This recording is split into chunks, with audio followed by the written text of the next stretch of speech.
dibutuhkan gitu sebagai engineer? Kira-kira aja.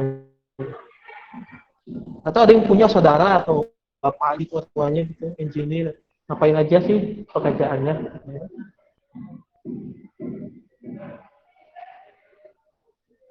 Ada? Membuat Ada alat yang tahu kalian memperbaiki mau ngapain? teknologi gitu, Pak. Oke, membuat alat. Nah, ada lagi?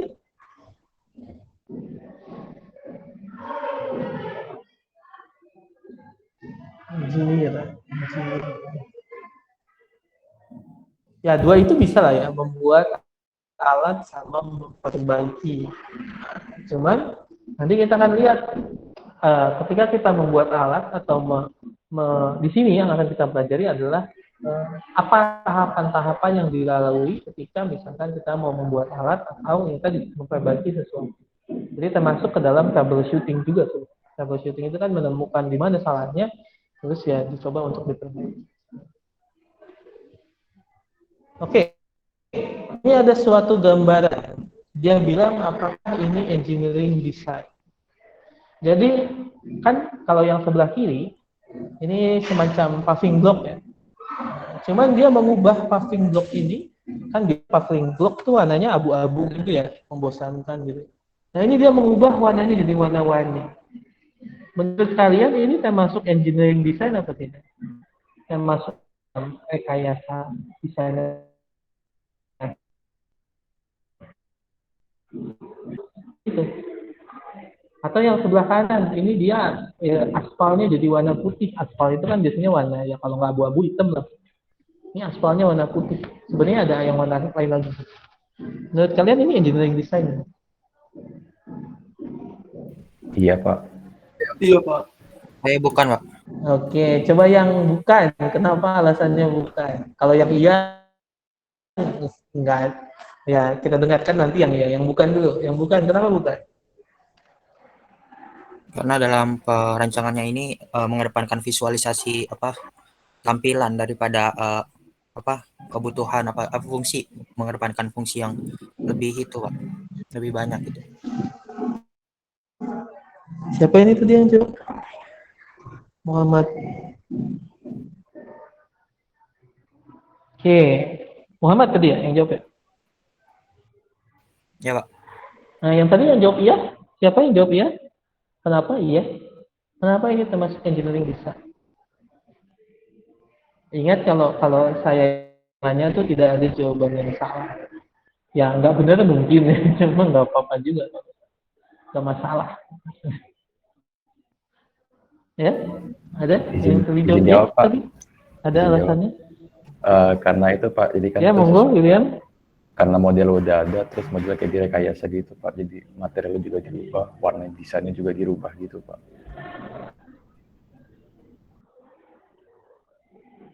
Oke, berarti dia apa? Merubah desain apa? Merubah bentuk apa? Bentuk bisa, desain bisa, bahan materialnya juga bisa mungkin. Oke, oke. Nah, dua teman kalian ini memberikan jawaban benar. Nah, yang pertama, kenapa jawabannya benar? Yang pertama, ketika kita mengubah dalam bentuk atau dalam rangka untuk menambah nilai estetika, cuman keindahan, cuman hiasan, itu tidak termasuk ke dalam engineering design. Itu kan tadi jawaban Muhammad kan? Itu cuma nambahin biar kelihatan bagus, warna-warni, semarak. Itu bukan engineering design. Itu kalau kalian arsitektur ya, cuman kalau engineering design dia tidak termasuk dalam. Jawaban William juga benar, karena tadi dia bilang dia mungkin mengganti bentuk, karena ini memang benar. Karena ini yang saya tunjuk dari semen atau batu. Ini dua dari ada campuran plastik. Ya kalian mungkin nggak tahu, kan nggak kelihatan kan ya. Cuman benar, jadi tidak sekedar estetika sebenarnya, tapi dia memang ya dia memanfaatkan atau mengganti material yang ada. Nah, ketika kita mengganti suatu material dengan alasan sesuatu, misalkan ini lebih murah, ini lebih ramah lingkungan, itu sudah termasuk ke dalam engineering. Karena memang kita mengganti sesuatu untuk dibentuk gitu. Selain estetika, bisa fungsional, bisa cost, bisa dan lain-lain. Itu engineering. Gitu ya. Jadi nanti kalau kalian untuk mengerjakan tugasnya nanti, tugas tulisannya nanti, jangan ketika dia bilang, nih Pak, saya punya rancangan, saya punya aplikasi Pak. Nah, terus aplikasinya tampilannya bagus. Nah, tapi sebenarnya aplikasinya sudah ada, dia cuman bikin interface-nya lebih bagus. Nah, itu juga, walaupun ada fungsinya, cuman ya itu lebih berat estetika kalau gitu menurut saya. Entah jadi warna-warni gitu dibikin sama dia, wah, ini bentuk template-nya sama, sistem interface-nya sama. Itu tidak termasuk ke dalam ini. Oke, selanjutnya. Nah, ini adalah beberapa tahapan yang biasa dipakai untuk yaitu memulai proses engineering design atau melaksanakan proses engineering design. Jadi bisa kita nanya-nanya gitu kan malu bertanya susah kan. Udah bisa tanya dulu, nanti setelah dapat nanya ini kan bisa nanya permasalahan gitu. Kayak misalkan gimana Pak dengan kebiasaan Bapak gitu, ini rumah kan, Bapak punya rumah, terus Bapak sudah tua gitu misalnya, gimana Pak, ada keluhan apa enggak? Terus kata bapaknya, iya nih, saya sering kesulitan karena rumah saya tangganya banyak, tangganya terlalu tinggi, gitu. Itu kan bertanya. Selanjutnya yang kita pikirkan, gitu. Sebagai engineer dipikirkan, apa yang kira-kira bisa digunakan untuk menyelesaikan tadi yang kita dapatkan tadi dari desain. Lalu kita rencanakan, lalu kita buat, lalu kita improve. Sebenarnya tahap tidak sesimpel ini sih bagian ini.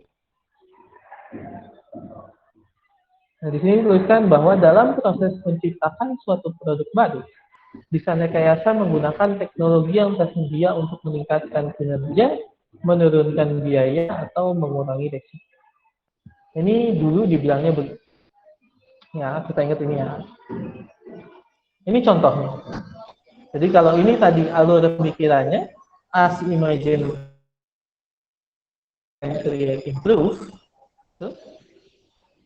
Jadi, sebelum ke belakang. Jadi balik lagi ya. Sebenarnya kalau di sini dibilang dalam proses menciptakan suatu produk baru, itu tidak benar-benar baru pun tidak apa. Karena di sini pun sudah termasuk ke dalam engineering design. Ketika kita punya sesuatu yang existing, terus kita tingkatkan untuk menangnya atau ya apa ini, meningkatkan kinerja, menurunkan biaya, mengurangi risiko. Itu gitu. Contohnya ini, kita punya sumbat botol. Kalau saya yakin kayaknya, enggak yakin sih. Tapi kalau yang pernah minum wine, mungkin pernah ketemu kayak ginian gitu. Dia punya sumbat botolnya itu dari kayu. Kalau di negara barat mungkin ini sering ada gitu. Bagaimana caranya? Coba misalkan kalian ditanya, bagaimana caranya saya mau buka tutup botol ini? Kita akan melihat nanti sejarahnya gimana, nggak sejarah sih, tapi gimana sih desain awal dari pembuka botol ini. Cuma kan ada yang tahu gimana caranya buka botol ini? Dia kayak atau ada yang punya ide? Digoyang itu botolnya. Ada digoyang botol.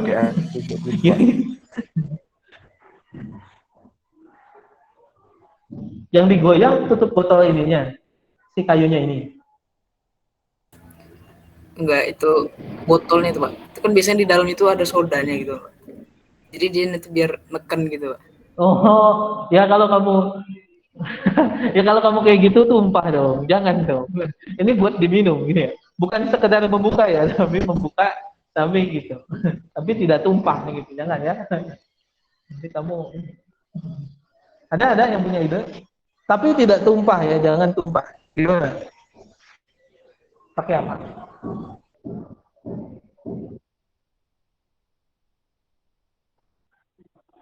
Nah, alat mirip sekrup. Ya, kok alat mirip sekrup? Kan ya? Sebenarnya itu pun bisa dipikirkan, gitu maksudnya kita bisa dapat ide. Caranya tuh yang ini satu bertanya, yang kedua itu adalah kita cari tahu dulu. Ini kan kita lihat nih, oh bentuknya gini gitu. Kita cari tahu dulu gimana. Jadi dengan kita mempelajari bagaimana caranya dia masuk, itu kita mungkin bisa dapat ide gimana caranya kita bisa ngeluarin dulu. Oke. Tentu saja ya itu betul tadi temannya bilang pakai sesuatu yang seperti apa tadi? Apa tadi istilah kamu saya lupa. Bond. Skrup, Pak. Oh, skrup ya, skrup. Skrup. Ya. Pokoknya yang ada ulirnya. Nah, jadi dengan memikirkan itu tadi, gimana caranya saya mau buka ini, gitu kan? Tanpa tumpah. Mungkin zaman dulu ada orang yang cuman ditarik pakai tangan, kan bisa sebenarnya kan. Cuman kan agak susah tuh. Agak susah terus ya kalau kencengan jadinya bisa tumpah gitu, resikonya besar. Terutama karena wine itu biasanya ya harganya agak mahal kan gitu. Kecuali yang murah tentu saja. Nah, jadi dipikirkanlah bukan orang zaman dahulu gimana saya mau buka ini. Itu termasuk ke dalam engineering. Apa dia mendesain sesuatu ya untuk memudahkan pekerjaannya. Itu kan jatuhnya teknologi kan gitu. Desain yang pertama di tahun 1680 adalah seperti ini. Perhatikan baik-baik. Jadi idenya betul sama kayak tadi. Gimana caranya saya mau bikin si kayu tadi nyantol kan gitu ya. Dia bikin nih, ini mungkin tadi maksud temannya skrup, gitu kan ya, kayak ngebor gitu. Jadi dibolongin, diputer sampai masuk. Nah, ketika ditarik kan dia nyangkut ya. Dia kan kalau misalkan kita masukkan ke dalam kayu gitu, ketika ini ditarik sama kita, otomatis kayunya nyangkut, nggak loss gitu kan. Beda sama kalau paku yang lurus. Kayak gitu.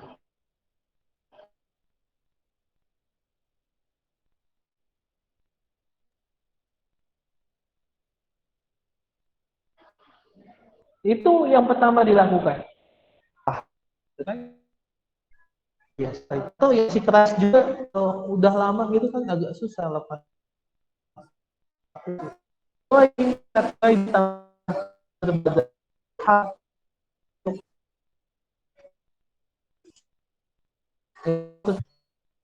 ya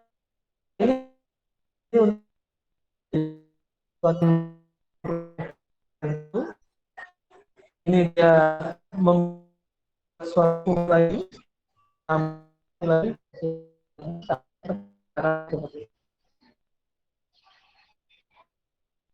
Mohon maaf, suara Bapak putus-putus, Pak. Suara Bapak putus-putus, Pak. Mohon maaf.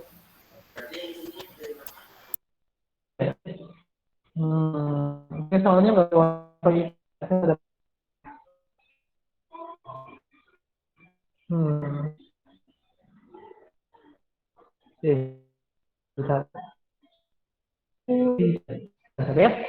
Saya setting wifi dulu.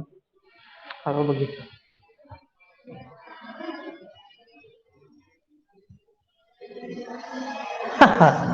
Ketemu. Wifi. Passwordnya. Coba ya.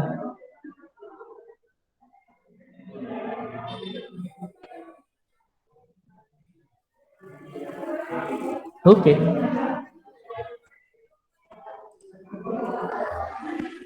Dan masuk suara saya jelas? Sudah jelas, Pak. Jelas nggak? Oke. Ternyata bisa pakai wifi.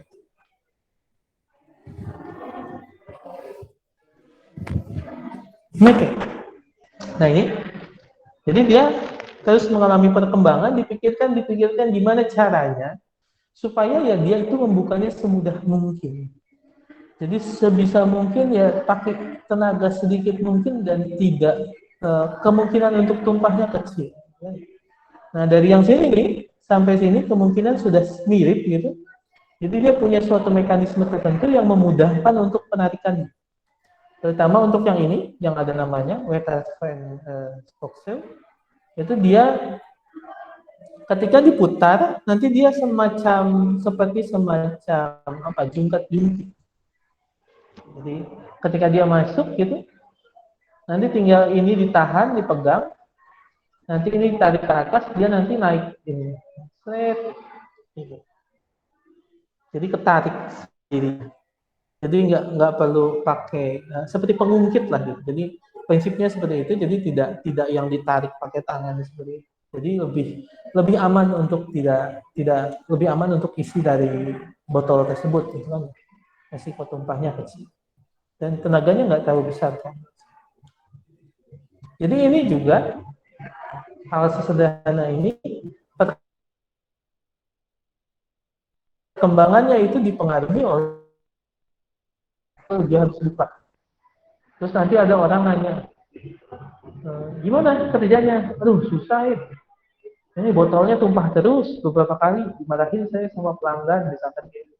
Wah kebetulan dia mikir kan, gimana caranya biar nggak tumpah. Oh, terus ya sampai ke sini. Mekanisme fisika dasar pengungkit ya atau kayak gitu gitulah yang dia akhirnya bisa temukan lah, makanya bisa jadi kayak gini bentuk.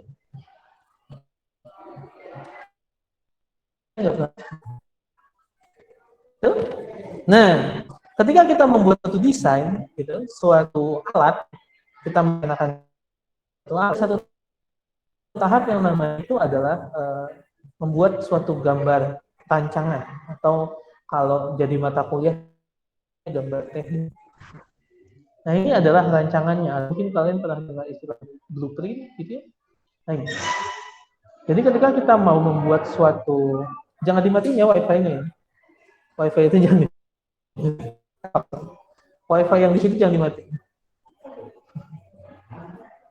Ini nggak bisa tuh. Enggak, ke handphonenya. Udah kuliah tadi, udah aku close. Biarin aja.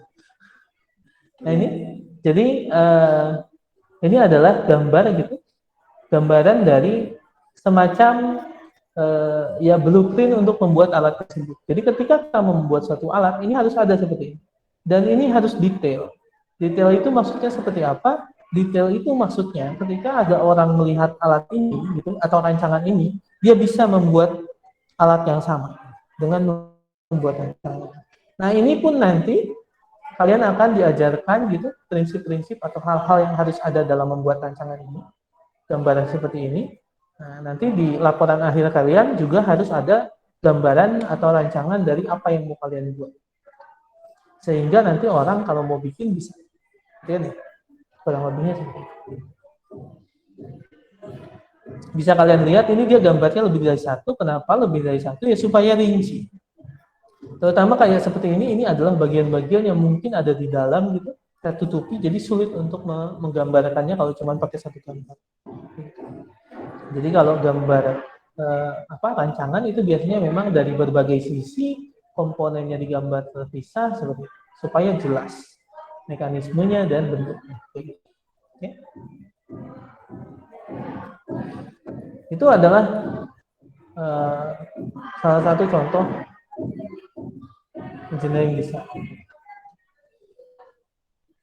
Nah, engineering design ini juga terus berkembang.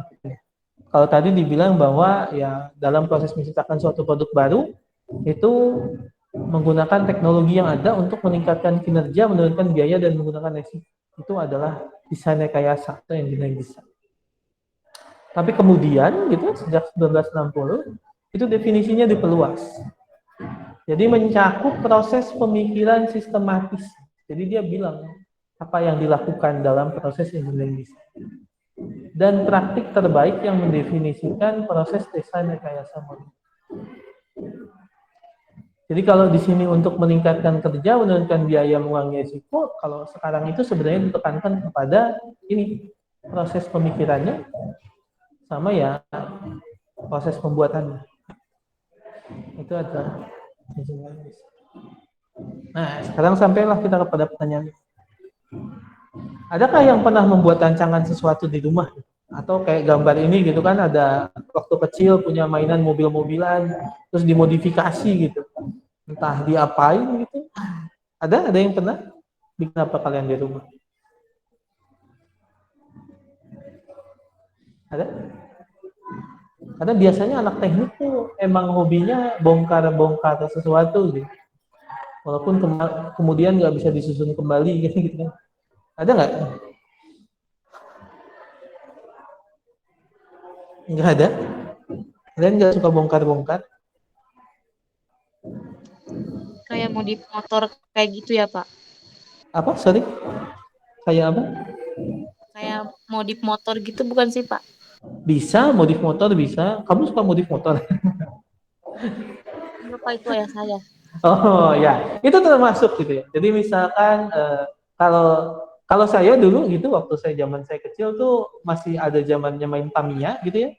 Nah itu kita modif, entah dinamonya kita ganti apa kumparannya supaya dia lebih cepat putarannya, rodanya kita ganti mau yang lebih besar lebih kecil terserah kita mau apa, bahan rodanya kita ganti dari karet jadi kain jadi apa gitu ya, tergantung kita tujuannya mau bikin dia lebih apa gitu.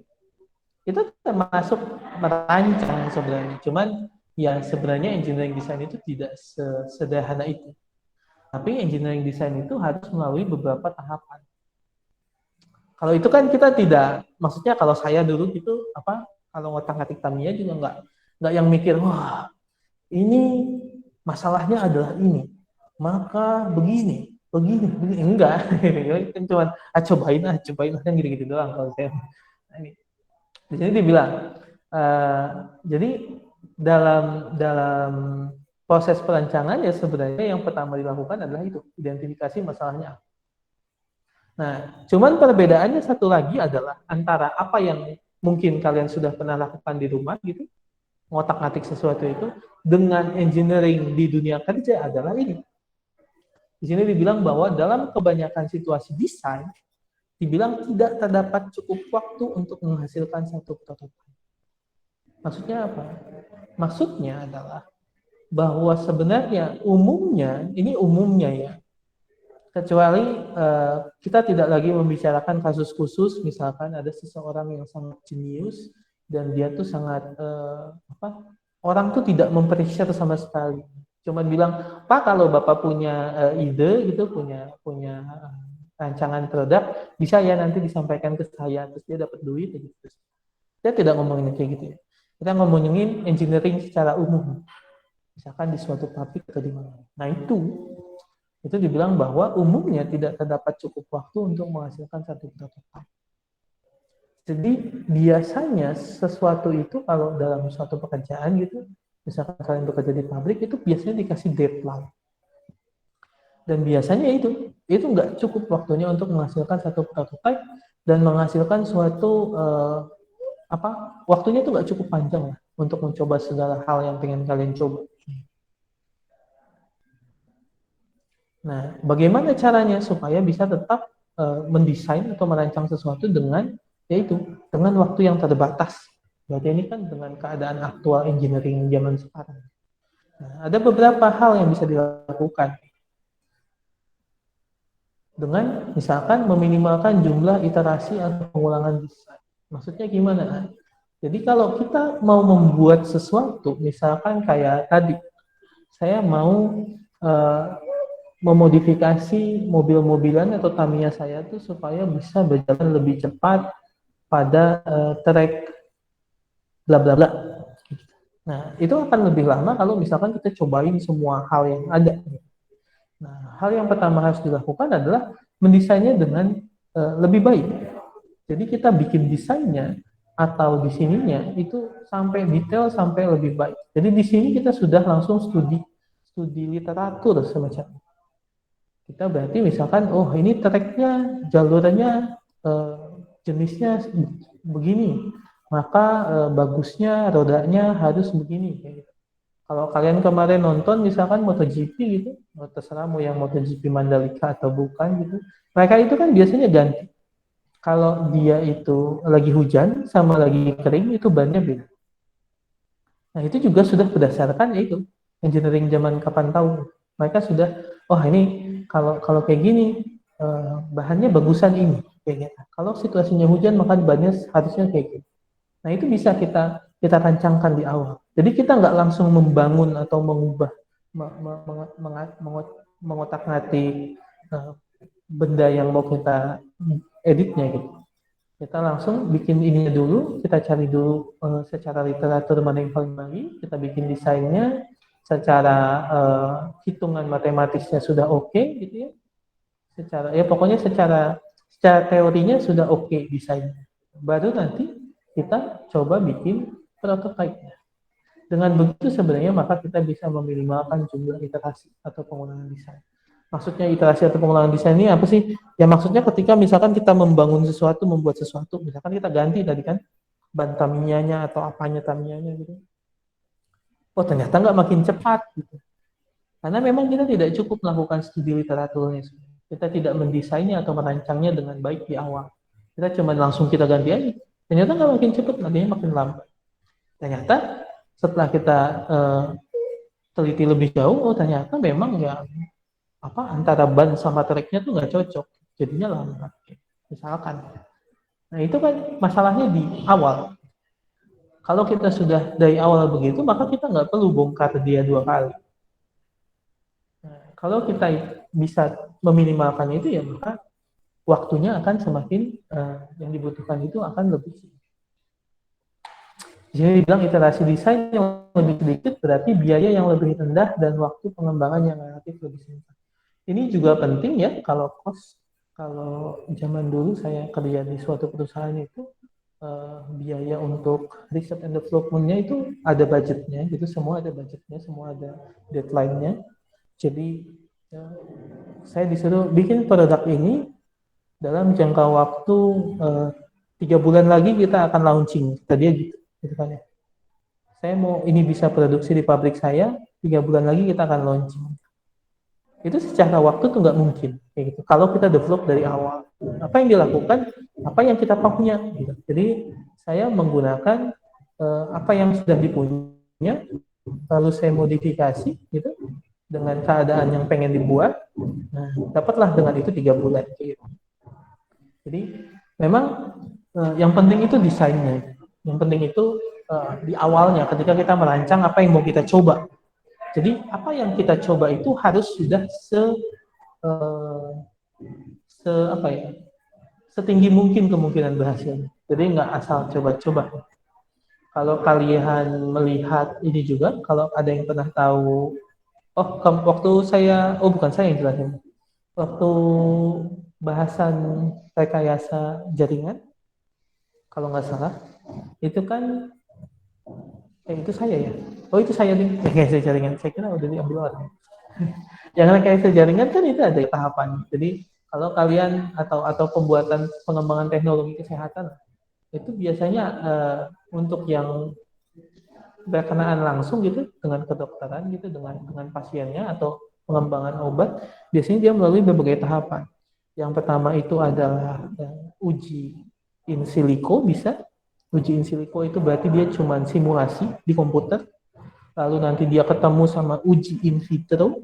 Uji in vitro itu dia di lab skala kecil. Lalu ada nanti uji in vivo. Dari uji in vivo itu bisa ke hewan coba, baru nanti dia lanjut ke manusia, uji klinis, kayak gitu. Itu tahapannya. Kenapa nggak langsung ke manusia? Ya itu. Nanti manusianya kalau dia error, manusianya gimana? Mati, meninggal. Kan ribet, ya kan? Biayanya banyak.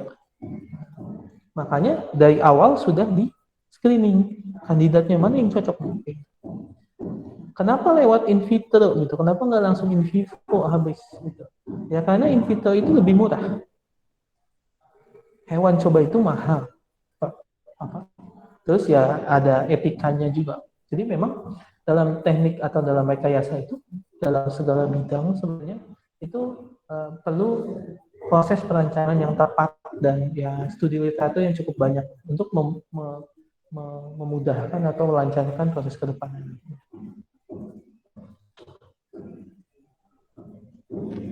Nah, cuman di sini ada tantangannya. Di sini dibilang bahwa tantangan terbesar di dunia desain engineering adalah mesti luasnya ilmu yang dibutuhkan oleh seorang desainer atau perancang. Nah, ini juga penting. Nah, di sini dibilang ada topik terkait dengan manufacturing, economics, aesthetic, ethics, streaming, government regulation, and documentation of design. Nah, sebenarnya kenapa sih ilmunya itu harus luas gitu misalkan. Sekarang balik lagi misalkan, kenapa kalian teknik biomedis gitu? Balik lagi teknik biomedis itu kan kalian tuh sebenarnya belajar teknik sama belajar sains dan medis kayak gitu kan ya. Nah, itu sebenarnya sudah memperluas ilmunya kalian. Kenapa itu dilakukan? Supaya kalian tuh aware saja gitu dengan beberapa tema tentang medis dengan sains. Dengan begitu, maka kalian akan lebih mudah untuk masuk ke situ. Misalkan ada yang bilang kayak gini, atau inilah, atau kemarin yang Ginos. Saya nggak tahu kemarin waktu saya kuliah Biokim juga ceritanya apa enggak. Misalkan yang Ginos kemarin. Tahu kan yang Ginos ya? Tahu nggak Ginos? Tahu Pak, Linux. Nah, apa coba? Ada yang tahu nggak prinsipnya Ginos kemarin itu apa? Siapa tahu ada yang ini.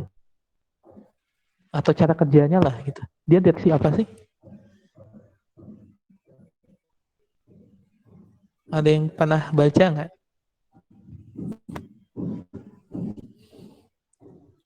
Ayo, ada nggak? Ginos. Dari namanya aja hidung gitu. Berarti dia deteksi apa? Bukan deteksi hidung ya. Dia deteksi apa kalau Ginos? Apa yang dia deteksi? Ya. Ayo.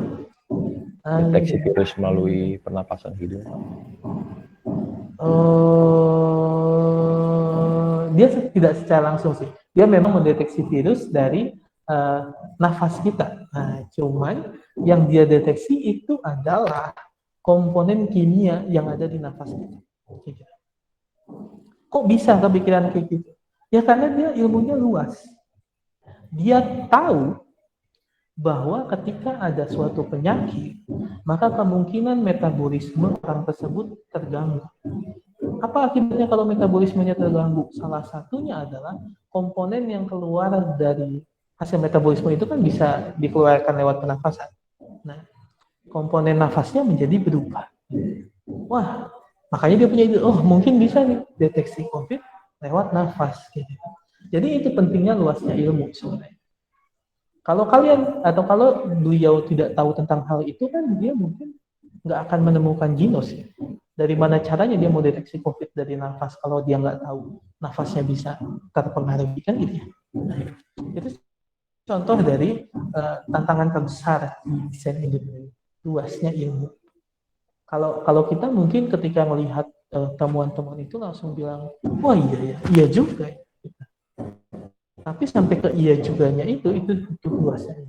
Kita mungkin tidak akan kepikiran untuk melakukan hal itu sampai itu terjadi karena memang kita bisa menghubungkan kedua ilmu semacam itu. Oke, itu contoh dari macam-macam ya. Kita tidak punya kemampuan untuk kalau kalian teknik biomedis, kalian butuhnya apa nih?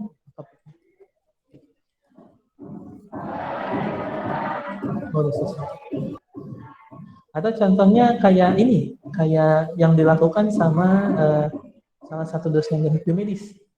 Dia mau deteksi, kan deteksi malaria itu melalui deteksi bakteri yang ada pada dahak.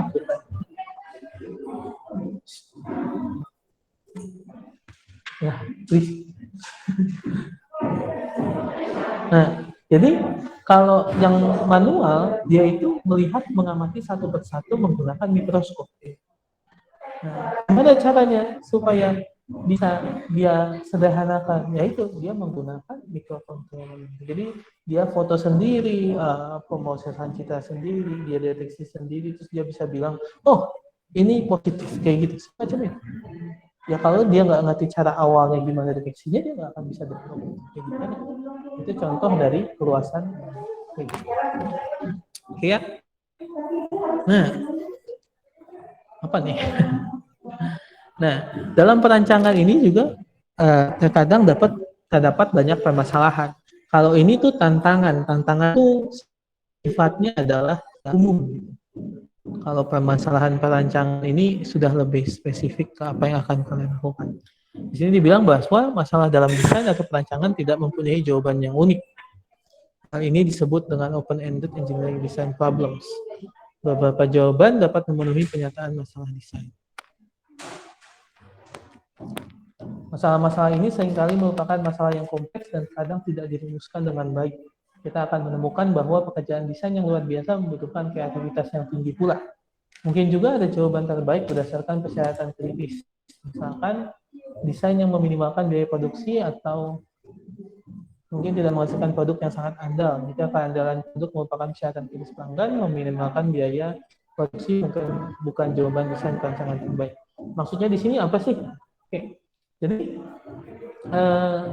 sebenarnya ketika kita menghadapi suatu masalah gitu misalnya dalam perancangan gitu, nah itu tuh kadang kita terdapat dua hal yang saling bertolak belakang. Di sini contohnya ini tadi.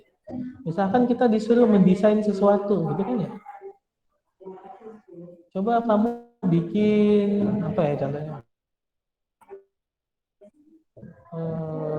Bikin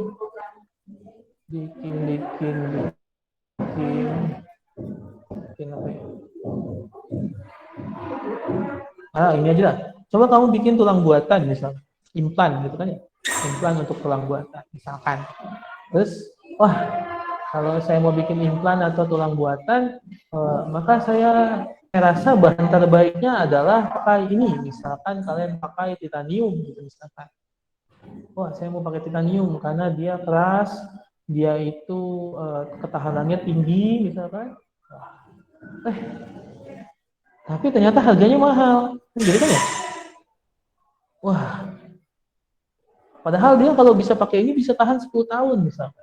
Wah, gimana nih kan gitu. Nah, tapi ternyata setelah dipelajari lagi, ternyata produk ini nggak perlu tahan 10 tahun. Tahan 5 tahun juga cukup misalnya. Kalau kayak gitu, bisa kita nggak usah pakai full titanium misalnya. Kita ganti aja. Jadi kadang tuh solusinya itu kembali lagi pada apa yang mau kita lakukan dan apa yang paling penting. Jadi dengan kita mengganti bahan, kita bisa dapat 5 tahun, cost-nya bisa lebih rendah. Nah, tapi tujuannya tercapai. Nah, ini kan kayak gitu kan. Jadi misalkan wah, ini desainnya jelek gitu. Bukan desainnya jelek, alat jelek cepat rusak misalnya kayak gitu. Ya mungkin memang harus kita ganti bahannya walaupun resiko adalah yaitu jadi lebih mahal. Kenapa ya? Supaya tujuannya tercapai kan gitu. Itu tuh beberapa permasalahan dalam perancangan. Jadi kembali lagi pada tujuan awalnya dan kadang memang tidak ada solusi yang benar-benar baik. Tidak yang kita tidak akan selalu dapatkan sesuatu bahan yang kuat, murah, aman gitu. Jadi tetap pasti ada satu kompromi.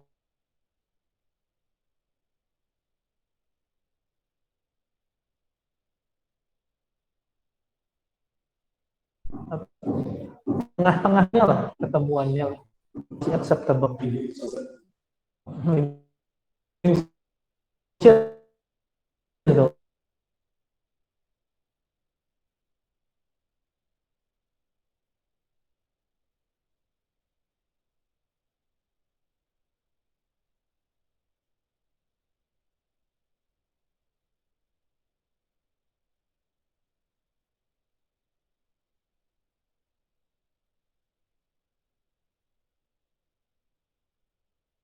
Yang sekarang banyak terjadi.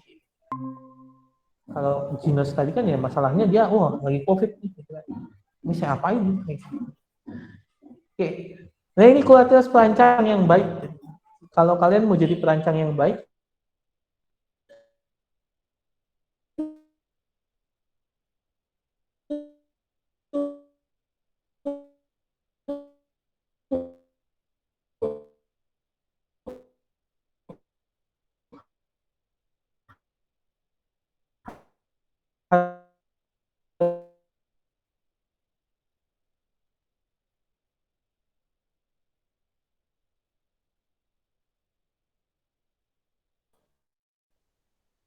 Tapi memang pintar. Sekarang lagi di Inggris gitu. Udah jadi apa dia? Saya nggak tahu. Pokoknya emang pintar sih. Cuman memang curiosity-nya sangat tinggi sekali, bahkan agak-agak keselin karena semuanya ditanyain semua.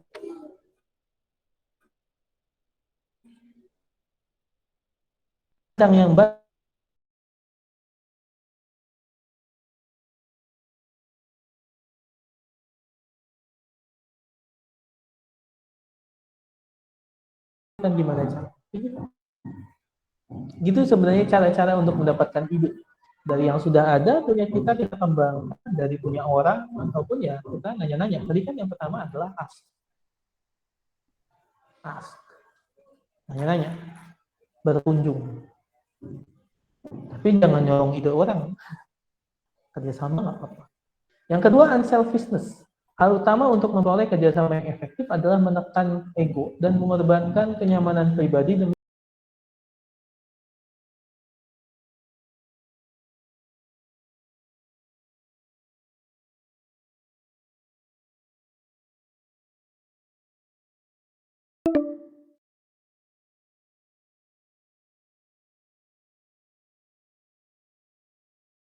cuman ya, kadang kalau lagi dalam kerjasama tim ya itu dikesampingkan dulu, asalkan tujuan timnya sama.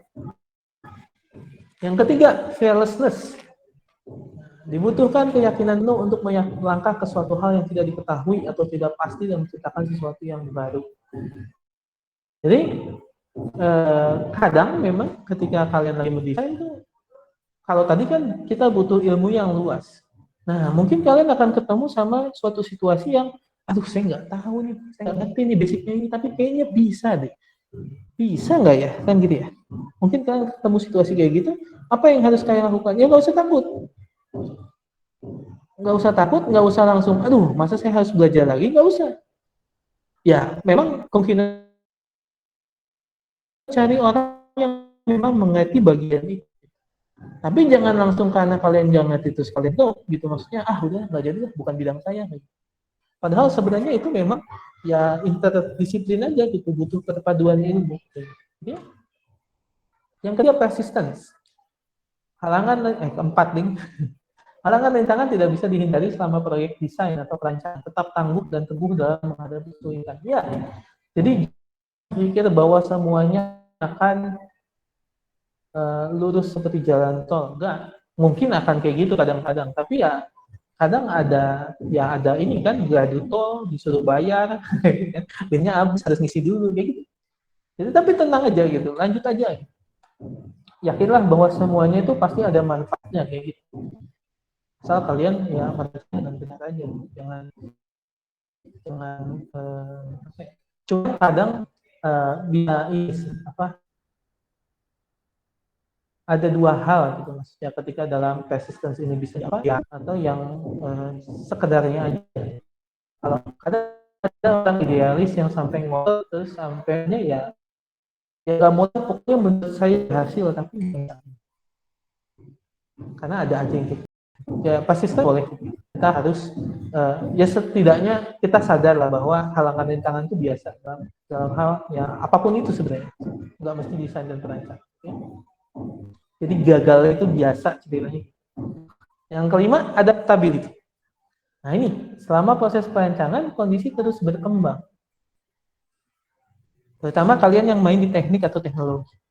Ketika kalian lagi develop sesuatu, tiba-tiba keluar teknologi terbaru yang kalian pakai, gitu kan, sejenis dengan teknologi yang kalian pakai, tapi sudah ketinggalan nih yang kalian pakai.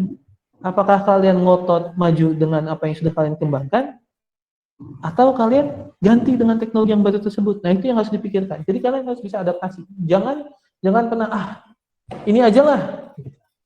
Harus dipikirkan, dipertimbangkan, ya studi lagi. Apakah nanti ke depannya memang akan begitu? Apakah tetap bisa jalan kalau saya nggak ganti apa-apa? Kayak gitu. Itu sebenarnya masuk ke dalam halangan rintangan. Misalnya, fakta baru mungkin muncul, atau aturan. Nah, ini juga. Aturan mungkin berubah dalam beberapa hal. Jadi, misalkan kalian lagi develop alat kesehatan. Wah, tadinya udah siap launching nih. Tadinya di peraturan dia tidak perlu uji kelayakan gitu dengan menggunakan eh, responden manusia gitu. Ternyata muncul aturan baru, harus dites ke manusia dulu. Kan kalian nggak boleh sebenarnya. Masa ganti peraturannya udah nanggung mau dikeluarin, kan nggak bisa gitu. Nah, kita harus bisa adaptasi. Jangan juga kita jadi melanggar aturan, kan gitu. Bersiaplah untuk mengambil tindakan dalam menghadapi kondisi baru tersebut. Dengan kata lain, jika kapalnya tenggelam, jangan tenggelam bersama kapal. Desain ulang. Jadi kalau buat saya sih untuk adaptability ini adalah kita tuh harus adaptif gitu atau fleksibel. Jadi ketika kita sama persisten ini sebenarnya, ketika kita menghadapi sesuatu gitu, ketemu halangan gitu, jangan kita pikirin ini kenapa sih gini gitu. Ketika ketemu masalah, ini siapa sih yang bikin? Jangan fokus ke situ, tapi fokusnya adalah pada solusinya seperti apa. Dengan begitu akan lebih mudah untuk mendesain ulang atau ya capai tujuan akhirnya. Ini mungkin dengar seperti teori, cuman ya emang teorinya gitu. Oke. Nah, itu tadi adalah ciri dari kualitas apa yang dimiliki oleh perancang yang baik. Nah, ketika kita dalam membuat suatu produk tadi kan setelah 1960 itu adalah adanya apa tadi 1960 definisi diperluas bahwa desain rekayasa itu mencakup proses pemikiran sistematis. Coba kita lihat sekarang pemikiran sistematis itu apa sih, gimana sih? Di sini dibilang bahwa dua tujuan utama dari pendekatan sistematis untuk perancangan teknik adalah satu, untuk menghilangkan personal bias, untuk memaksimalkan jumlah pemikiran dan pengumpulan informasi yang dilakukan di awal sebelum melakukan desain akhir.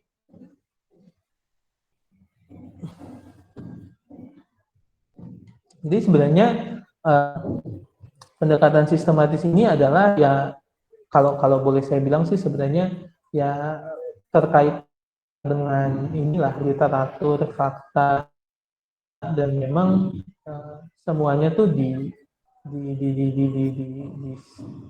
gitu, semuanya tuh dipelajari. Jadi memang ketika kita mau bikin, misalkan tadi mau ngoprek Tamiya gitu kan ya, wah ini jalannya, ini treknya, oh jenis treknya apa ya? Sekarang jenis trek ini akan lebih mudah kalau kita pakai ban seperti ini karena daya rekatnya itu atau kemudahan untuk tidak slipnya itu lebih bagus kalau jenis bannya seperti ini misalkan kayak gitu. Cuman mungkin nanti kalau kalian nggak meneliti jenis bannya, mungkin ada yang punya personal bias gitu kan. Wah saya dulu pakai ban ini bagus-bagus aja, itu personal bias. Jadi preferensi ataupun pengalaman tuh bisa mendatangkan personal bias. Walaupun pengalaman itu penting gitu misalkan, saya dulu pakai ini bisa kok, gitu kan ya. Nah tapi dari situ juga harus balik lagi, dilihat lagi. Kenapa dia bisa kayak gitu? Jadi jangan cuma berdasarkan pengalaman, tapi harus tetap dilihat lagi atau dipelajari lagi. Kenapa dia bisa kayak gitu? Jadi biar semuanya tuh ilmiah. Di sini dibilang juga the result is better design, is better design in decision and they were costly design change late in the product. Ini bahasa Chinese. Tulisan yang aneh. Coba saya pahami dulu ya, ini tulisannya agak aneh.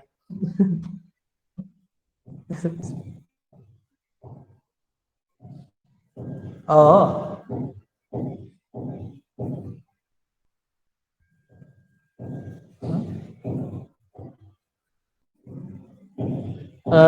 Pada intinya sebenarnya yang mau dibilang ini adalah ketika kita melakukan pendekatan sistematis, itu yang akan didapatkan adalah hasil yang lebih baik, gitu kan? Lalu hasil yang lebih baik dari apa? Dari keputusan tim kita, karena memang semuanya tuh tidak berdasarkan maunya seseorang, tapi memang benar-benar ya itu faktanya, gitu ya. Dan tentu saja lebih murah desainnya. Kenapa? Karena memang sudah dirancang dengan baik di awal. Jadi ketika di akhirnya, ya itu kayak tadi lagi lah, balik lagi. Ketika kita sudah melakukan itu tuh di in vivo tuh nggak akan jauh. Ya mungkin juga sih jauh, cuman tidak akan ada yang aneh banget tuh. Jadi kita cuman ngubah-ngubah sedikit lagi aja lah. Jadi ya itu jatuhnya adalah cost-nya lebih sedikit. The engineering design process also provide a blueprint for design of complex system. Ini yang tadi. Jadi kita harus membuat ya blueprint-nya gitu. The design process offer a step-by-step procedure for getting started as well as strategies for breaking down complex problem into smaller manageable. Nah dalam proses pendesainan pembuatan desain ini juga hal yang penting. Jadi kalau nanti mungkin di beberapa minggu berikutnya, minggu 12 kayaknya atau lebih gitu. Jadi kalau kita punya mau membuat sesuatu, ada bagusnya juga kita itu membuat dia menjadi bagian-bagian atau modul-modul. Jadi misalkan tadi, saya mau Tamiya saya menjadi lebih cepat, misalkan. Kita bagi-bagi nih modulnya. Yang pertama adalah modul ban. Jenis bannya. Ini kita studi terpisah. Terus modul penggeraknya, misalkan dinamonya, apanya, gitu ya. Nah ini kita studi juga. Jadi kita rancangnya mereka tuh secara terpisah. Kita inikannya apa? Kita rancangnya itu secara terpisah. Terus nanti bodinya aerodinamis kah, apakah itu kita rancang terpisah. Jadi kita breakdown gitu. Apa saja? Jadi maksudnya Tamiya lebih cepat, misalkan Tamiya lebih cepat. Ini saya contohnya begini, ini paling gampang. Yang pertama itu adalah ban. Ini kan kaitannya dengan daya rekat atau daya lekat dengan trek. Terus mesinnya, dinamonya atau apanya istilah. Yang ketiga adalah aerodinamis. Nah ini, jadi kita kalau ketemu suatu masalah harus kita bagi-bagi kayak gitu. Atau misalkan kalau kita mau bikin implan, nah kita bagi-bagi smaller management part. Apa nih? Yang pertama bentuknya, lokasinya di mana, bahannya apa, itu kita bisa studi secara terpisah. Bentuknya begini, gimana caranya, bentuk seperti apa yang optimum untuk menggantikan bentuk itu, bahannya apa yang optimum untuk di dalam tubuh. Nanti kaitkan dengan lokasinya tadi, lokasinya di mana, apakah dia akan kerendam atau enggak sama cairan tubuh, misalkan kayak gitu. Ya. Jadi kita harus bisa membuat atau memecah gitu desain kita menjadi ya poin-poin terpisah supaya lebih sederhana. Karena kalau kita langsung pikirkan itu bersamaan itu akan jauh lebih berat. Walaupun nanti akan ketemu kalian misalkan ketika sesuatu itu di A gitu misalkan di yang tadi misalkan implan tadi secara bentuk gitu si A lebih baik bentuk sama bahan gitu misalkan bahan lokasi bentuk bahan lokasi imunogenik misalkan imunogenik. Nanti kalian akan ketemu, si A ini lebih bagus kalau kita lagi mau ngomongin bentuknya, dia lebih mudah untuk dibuat gitu. Pembentukannya atau proses manufakturnya lebih mudah. Tapi kalau kita ngomongin bahan dan lokasi, si B ini lebih cocok karena dia kalau kerendam cairan fisiologis terus-menerus tidak masalah, tidak berpengaruh terhadap kondisinya dia tetap bagus. Tapi ternyata si C ini secara imunogeniknya lebih bagus. Dia tidak memicu respon imun sama sekali. Misalnya, kalau si B dikit, si A juga dikit. Jadi kita mungkin akan ketemu tiga ini kita lagi ngomongin materialnya gitu.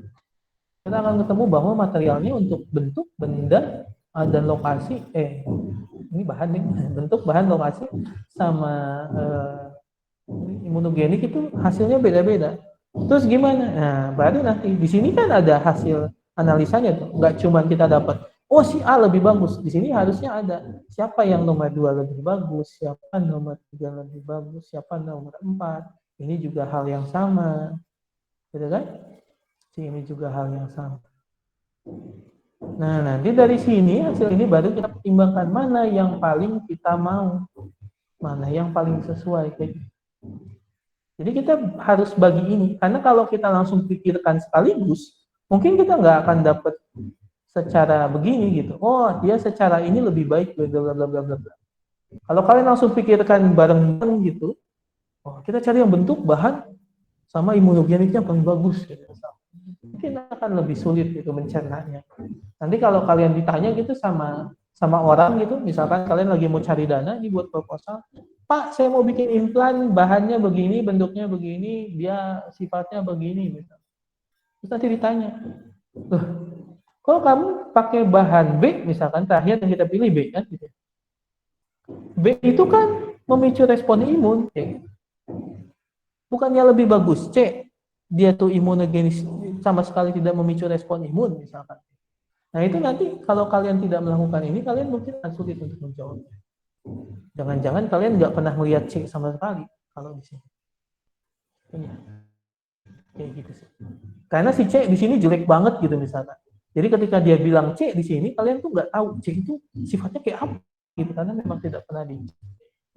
Ya, jadi kalian harus bisa memecah suatu masalah itu menjadi bagian-bagian supaya ya gitu, supaya bisa lebih baik dianalisa. Jadi nanti kita bisa dapat hasil yang juga lebih komprehensif, lebih bagus.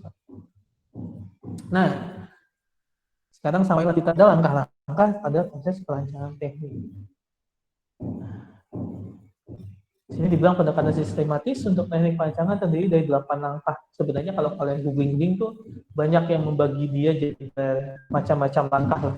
Mau jadi 4, 5 terserah. Tapi ini jadi 8. Yang pertama, define the problem.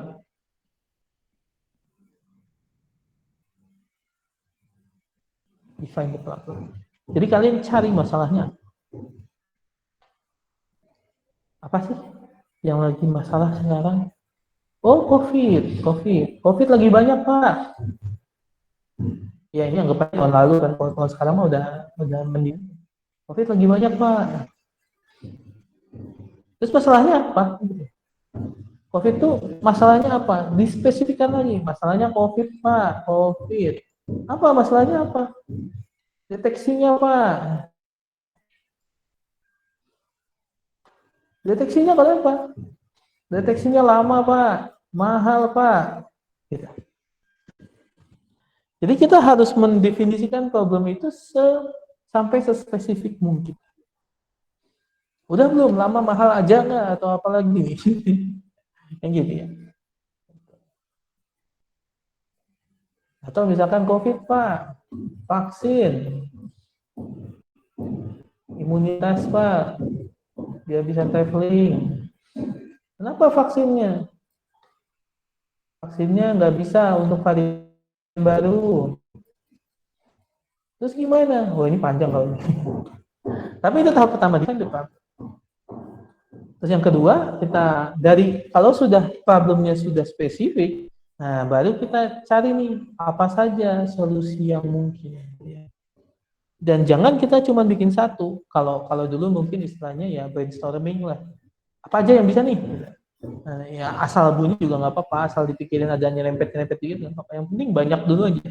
Nah baru dari situ nanti kita evaluasi. Bisa aja nanti ketemu ide macam apa gitu, itu nggak apa-apa gitu. Ini apa sih? Siapa sih itu nggak apa-apa. Yang penting ada dulu terus kita evaluasi. Jadi biar ya ini aja, biar menyeluruh aja gitu. Nanti bisa jadi sebenarnya ide-ide iseng itu tuh sebenarnya setelah dievaluasi, wah ini benar juga ya, out of the box. Terus yang keempat, detail di desain. Jadi setelah kita evaluasi, oh ini nih solusinya yang paling bagus kayaknya ini. Nah baru kita detailkan mau seperti apa. Nah ini nanti define the design. Ini sebenarnya bisa sebenarnya kalian lakukan sendiri gitu. Kalau saya sering sebenarnya melakukan sendiri, saya sering mempertanyakan apa yang saya lakukan. Jadi ya kita ini aja gitu maksudnya. Kalau latihan presentasi kan gitu. Kita kira-kira apa sih yang nanti akan ditanya? Gitu. Nah, defend design ini bisa. Kalau konteksnya dalam cari dana itu lebih jelas, kita harus presentasikan, memaparkan, saya mau mengajukan ini. Solusinya ini.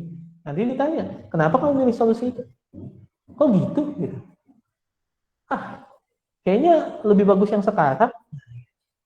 Jadi kalau kalian membuat suatu solusi baru gitu, misalkan kalian bikin alat deteksi COVID baru, nah kalian harus bisa ngasih tahu apa sih kelebihannya sebenarnya alat deteksi kalian dibanding yang sekarang. Ngapain kita develop lagi yang baru kalau dia nggak lebih dari yang sekarang? Kan gitu kan ya. Walaupun secara sains itu sah-sah aja, cuman untuk menambah kasanah ilmu pengetahuan. Ya, saya cuman sekedar membuktikan bahwa ini bisa Pak untuk dilakukan dengan metode ini. Itu bisa, itu sah. Cuman memang secara profit ketika kita mau mengajukan dana ya kemungkinan hal seperti itu akan lebih susah untuk dilakukan. Setelah ini oke, gitu, misalkan dari yang ngasih duitnya oke, menurut saya oke gitu kan. Nah baru bisa kita buat. Kecuali ya kalian pakai duit sendiri gitu kan ya. Ya kalian itu defend ke diri sendiri, bikin sendiri kan gitu kan ya. Nggak guna sendiri gitu kan. Tapi yang sah-sah aja. Nah setelah jadi dites gitu kan, lalu dievaluasi. Kan balik lagi sama sebenarnya sama ini kan. Nah tadi, nah ini kita buat. Nah sebelum ke improve itu ya kita harus evaluasi dulu. Gimana caranya kita mau improve tapi nggak evaluasi? Bagian sini kan juga tadi kan, wah ternyata dia suka tumpah. Gimana caranya dia nggak tumpah? Harus jadi dulu baru kita evaluasi. Karena kalau kita pikirkan ya kadang akan baru tentu masalahnya ketika sudah jadi. Wah ternyata ini. Setelah dievaluasi, ya kalau kalian masih ada waktu untuk improve silakan gitu kan ya. Cuman kalau improve itu juga balik lagi. Ketika kalian improve tuh kalian balik ke sini sebenarnya. Apa sih masalahnya dari desain yang sekarang? Oh ini solusinya nih. Oh evaluasi. Oh didetailkan kita. Terus nanti kalau ada yang nanya, masa kayak gitu jadi tambah bagus, itu kan termasuk defense.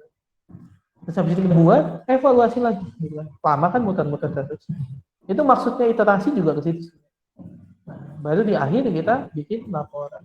Sebenarnya semuanya harus ada laporannya supaya apa ya? Supaya bisa ya selain bisa untuk mengingat sebagai bukti tertulis ya juga sebagai ya biar bisa dilihat orang juga.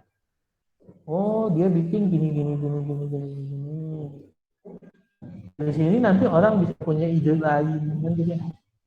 Untuk improve kah atau untuk menggunakannya untuk aplikasi lain. Saya dulu ada cerita gitu orang dia kalian tahu kan ya untuk mengukur usia mumi dia pakai apa gitu kan itu nggak dirusak muminya kan, dia pakai suatu teknologi untuk mengukur usia mumi. Nah ada seseorang gitu di sini dia pakai teknik itu untuk mengukur usia dan itu bisa dilakukan dan itu termasuk sesuatu yang baru karena memang tidak pernah dipakai di bidang kayu kayak gitu. Jadi dia kayak gitu, dia baca mumi nentuin usianya begitu, dia baca laporannya di jurnal. Wah kalau di kayu bisa nggak ya? Ya ini juga menunjukkan betapa pentingnya luasnya ilmu. Kalau dia nggak ada rasa ingin tertarik, rasa ingin tahu untuk baca, ini orang hanya kamu berapa tahun gitu kan? Tahu belum? Nah ini yang terakhir tadi dari 8 tahap tadi, define, generate, evaluate, design, manufacture, evaluation, and the final design. Untuk materinya segitu. Sampai sini ada yang mau nanya dulu sebelum saya kembali ke tugas besarnya? Ada? Pak Febrian udah hadir ya Pak? Saya mau nanya. Febrian.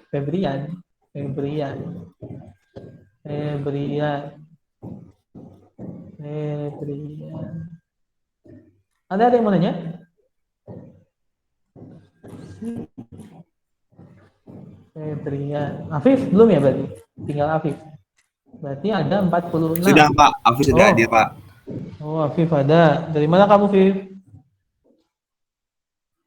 Baru bangun ya? Iya Bangun Pak, ya? baru bangun Pak. Astaga. Oh, ada pertanyaan nggak ada? Kalian tuh sangat beruntung sebenarnya. Kalau kelas offline di saya 10 menit telat tuh nggak boleh masuk. Saya usir kalian keluar. Kalian cuma bisa berdiri di pintu melihat dari jendela. Ada yang mau nanya? Saya Pak, Apa? kan dalam kita rancang strategi kan adanya evaluasi setelah partnya tadi. Nah, evaluasinya itu dikonsultasikan ya dikonsultasinya ke siapa? Apa kita sendiri yang ituin apa gimana, Pak? Nah, itu yang tadi saya bilang. Sebenarnya semua tapi bisa kamu lakukan sendiri. Yang tadi saya bilang defense itu tahap defense itu ketika membuat itu kan bisa evaluasi sendiri. Cuman memang akan apa ya? Kadang tuh orang tuh sulit untuk mengkritisi diri sendiri itu sulit. Jadi ketika kalian udah bikin ide tuh, terus mau kalian kritisi ide itu tuh kayak, aduh, udahlah gitu, udah bagus ini kayak gitu kan. Kadang ada rasa begitu sebenarnya. Tapi kalau kamu bilang siapa ya kamu sendiri itu bisa. Kalau nggak bisa gitu, kalau merasa pengen suara lain ya nggak apa-apa. Kalau dulu ya, saya kasih contoh yang dulu ya. Saya mau bikin, misalkan saya mau bikin minyak goreng gitu ceritanya, bikin minyak goreng. Karena kan waktu itu saya di perusahaan minyak, bikin minyak goreng. Saya tanya sama ibu saya, Mah, kalau ada minyak goreng warnanya merah, mau nggak beli? Itu sesederhana itu evaluasi. Mau nggak beli? Karena saya mau bikin minyak goreng, ya itu panjang lah ceritanya. Pokoknya jadinya warnanya merah. Tapi saya mengklaim itu lebih sehat, ceritanya gitu. Mau nggak beli? Ya kalau dijelasin mah mau aja katanya gitu. Ya karena kan anaknya yang jualan gitu. Nah itu juga bias sebenarnya. Nah itu agak gimana juga. Cuman memang siapapun bisa sebenarnya. Cuman itu tergantung kamu lagi mau evaluasi dalam hal apa. Kalau pasar kan bisa ke siapa aja kan, preferensi. Tapi kalau hal yang sifatnya teknis, secara ilmu, ya tentu saja ya berarti kamu cari yang memang lebih paham. Kalau kamu nyari misalkan, oh saya mau ini metode pengolahan cikla. Nah, kamu di sini tanya sama Pak Amir, karena dia yang biasa mengolah cikla. Kalau kamu mau tanya rekayasa sel jaringan, kamu bisa tanya dosen yang lain. Kalau biomaterial bisa Pak Dodi. Kayak gitu-gitu. Jadi kamu bisa cari memang yang memang ahli di bidang. Dan jangan salah, maksud saya ketika kamu tahu di internet gitu, kamu baca paper seseorang misalkan di jurnal gitu kan. Terus kamu bingung gitu. Oh, saya punya ide nih. Tapi idenya bisa nggak ya? Kamu bisa loh diskusi sama mereka. Itu sah-sah saja. Cuman ya jangan selalu diharapkan mereka akan balas ya gitu ya. Mereka juga tidak pengangguran kan gitu. Tapi itu boleh. Itu mereka bisa untuk evaluasi, untuk sekedar diskusi itu. Ya. Jadi balik lagi, kamu mau evaluasinya dalam hal apa? Kalau dulu untuk market, yaitu semua customer. Siapa yang kira-kira jadi customer, ya itu yang dipanggil. Mau nggak? Oke nggak? Setuju nggak? Bagus nggak? Kayak gitu. Tapi kalau teknis ya, berarti yang cari yang memang punya ilmu di situ. Dan balik lagi, kamu pun bisa. Kalau kamu bisa mengkritisi diri kamu sendiri. Ya, jangan bias. Ada lagi yang mau nanya? Nggak ada? Aman? Aman di sini aman? Oke. Saya tadi mau buka itu jadi lupa. Oh iya. Menyusun rumusan masalah melalui pendekatan sistematis. Oke. Jadi minggu depan kita akan belajar tentang perumusan masalah. Kita akan fokus di situ. Jadi saya mau ngasih tugas gitu ke kalian. Jadi nanti ditunggu aja di Classroom itu akan saya bagi kelompoknya 3-3. Berarti kan di sini sementara ada 47 ya harusnya. Ada 47. Sekarang tinggal 44, nggak tahu 2 lagi kemana. 3 lagi kemana. 47 nanti saya bagi 3-3, berarti ada 2 kelompok yang 4. Gitu. Nah, nanti kalian juga akan diminta untuk mengumpulkan ide. Jadi tugas minggu ini adalah ide. Kalian cari gitu. Jadi ini kayak brainstorming yang tadi saya bilang. Apapun yang kalian rasa menarik gitu. Tentang apa ya? Oh, saya mau bikin ini, Pak. Saya mau coba bikin ini, Pak. Nggak apa-apa. Idenya dulu aja. Terus nanti kalian minggu depan akan ketemu dengan kelompok kalian dan coba untuk merumuskan itu. Menjadi masalahnya apa sih? Menurunkan perumusan masalah dari ide-ide itu. Atau nanti kalau kalian sudah ketemu kelompoknya, kalian akan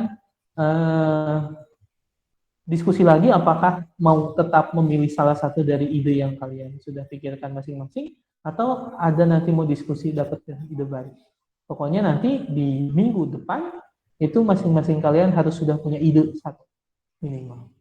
Jadi nanti kan satu kelompok minimal punya 3 kan idenya kan. Jadi ya, oke. Ya, nanti itu idenya, sekedar idenya itu akan dikumpulkan di Classroom juga. Nanti akan saya bikin tempatnya kumpulin di mana. Sama pembagian kelompoknya akan saya upload di sini.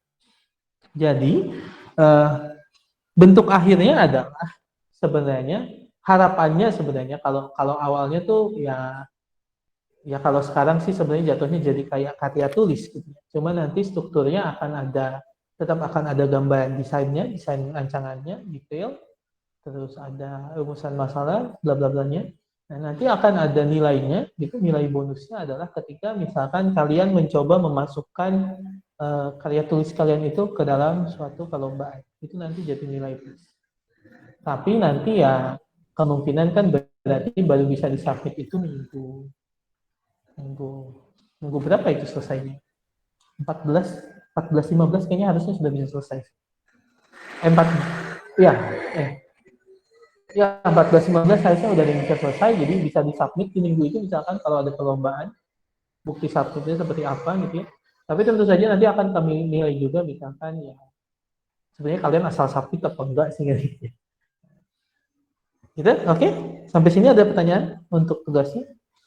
Nanti kelompoknya saya bagi, cuman kalian siapin dulu aja idenya minggu depan. Minggu depan saya tanya berarti satu-satu idenya apa. Ya. Dipikirkan ya, jangan iseng asal nanti muncul apa aja Pak, pas kuliah pas tanya saya akan mengarang sesuatu. Nanti saya tanya kenapa. Pak izin tanya Pak, ini tugas ya, atau apa? tugas besar? Tugas mingguan apa tugas besar? Tugas besarnya tuh nanti di akhir. Nanti tiap minggu tuh saya ngasih tugas. Jadi tugas minggu ini adalah kalian mencari satu ide. Nanti setelah saya bagi kelompok, nah minggu depan saya kasih tugas lagi bersama kelompoknya. Ya, mulai menyusun si tugas besar tadi. Jadi ini sebenarnya kita dalam rangka menyusun tugas besar itu sebenarnya di tiap minggu ini. Oke? Ada lagi? Ada? Aman? Idenya itu benar-benar real Jadi gitu, kayak part di nggak tugas boleh. itu ya Pak? Siapa tadi? Bentar, kita ke Muhammad lagi dulu aja. Dia kayaknya belum selesai. Apa, Muhammad?